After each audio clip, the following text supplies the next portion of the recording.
భీమవరంకు డిస్కౌంట్ల పండుగ తెచ్చింది కేకే స్టోర్స్. ధరల్లో చౌక చౌక. కేకే స్టోర్స్, పీపీ రోడ్, భీమవరం.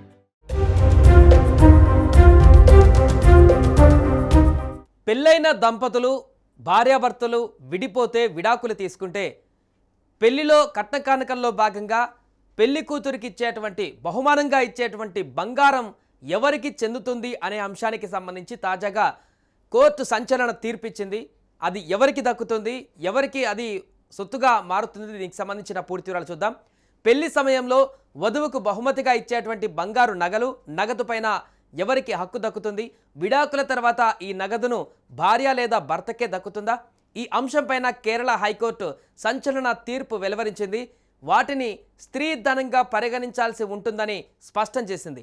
అవి పూర్తిగా ఆ మహిళకే చెందుతాయని, చట్టబద్ధమైన పూర్తి హక్కులు ఆమెకే ఉంటాయని జస్టిస్ దివాన్ రామచంద్రన్, జస్టిస్ ఎంబి స్నేహలత ధర్మాసనం తెలిపింది. విడాకుల తర్వాత పెళ్లినాటి బంగారు నగలపైన మహిళకు ఎలాంటి హక్కు లేదంటూ ఫ్యామిలీ కోర్టు ఇచ్చిన తీర్పును సవాలు చేస్తూ ఎర్నకులంలోని కలమసెర్రికి చెందిన ఓ మహిళ వేసిన పిటిషన్పై ఈ మేరకు కేరళ హైకోర్టు తీర్పు వెలువరించింది. ఎర్నకులంలోని కలమస్సేరికి చెందిన ఒక మహిళకు 2010లో వివాహం జరిగింది. ఆ సమయంలో తన కుటుంబం, బంధువుల నుంచి 71 సవర్ల బంగారం అందిందని ఆమె వెల్లడించారు. మంగళసూత్రం, ఒక గాజు, చేతికి ఉన్న 2 ఉంగరాలు మినహా మొత్తం బంగారాన్నంతా భద్రపరుస్తామన్న నెపంతో అత్తవారింటి వారే తమ వద్ద దాచిపెట్టుకున్నారని చెప్పారు. అయితే అదనపు కట్నం కింద తన భర్త అడిగిన 5 లక్షలు ఇవ్వకపోవడంతో తమ బంధం బీటలు వారిందని తెలిపారు. తన తల్లిదండ్రుల ఫిక్స్డ్ డిపాజిట్లతో ఆ బంగారాన్ని కొనుగోలు చేసిన విషయాన్ని ఆమె కోర్టులో నిరూపించుకోగలిగారు. వాదోపవాదాలు విన్న కేరళ హైకోర్టు ఆమెకు అనుకూలంగా తీర్పును వెలువరించింది.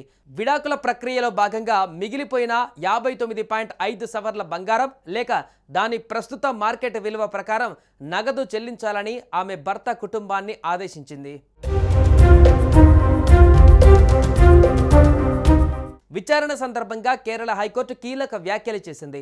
సాధారణంగా వివాహ సమయంలో వధువుకు ఇచ్చే బంగారాన్ని భద్రతా పేరుతో లేదా ఆచారాల ప్రకారం భర్త లేదా అత్తింటి వారు తమ ఆధీనంలో ఉంచుకుంటారని, అయితే ఈ బదిలీకి రాతపూర్వక ఒప్పందాలు ఉండవని కోర్టు తెలిపింది. గృహహింస, వరకట్న వేధింపులు లేదా విడాకులు వంటివి తలెత్తినప్పుడు ఆ బంగారాన్ని తిరిగి పొందడం మహిళలకు సంక్లిష్టంగా మారుతుందని ధర్మాసనం చెప్పింది.